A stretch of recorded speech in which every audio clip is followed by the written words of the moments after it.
Let's touch on two more.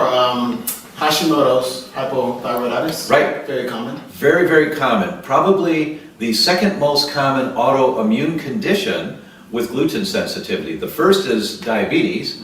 The second is Hashimoto's thyroiditis. So if you got Hashimoto's, you should certainly stay away from gluten. You should check to see if you have gluten, because if you go on a gluten-free diet, sometimes you can't tell. You feel a little better, but you can't tell if it's going to help your thyroid because you still might be tired, or you might get cold, or the other symptoms. It takes 6 months to a year, and we've reversed the antibodies attacking the thyroid many times in our patients. Type 1 diabetes. Type 1 diabetes, it has the same genetic vulnerability as celiac disease. They're similar genes, and it's extremely common. We now know that if the baby is kept away, actually, this is really interesting. A couple of papers have come out that showed if the baby is born of parents with type 1 diabetes, the vulnerability of that baby to developing type 1 diabetes is very high.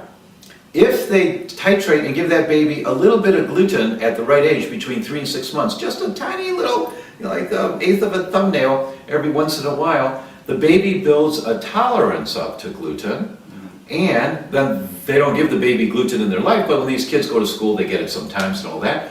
Those children are much less likely to develop type 1 diabetes.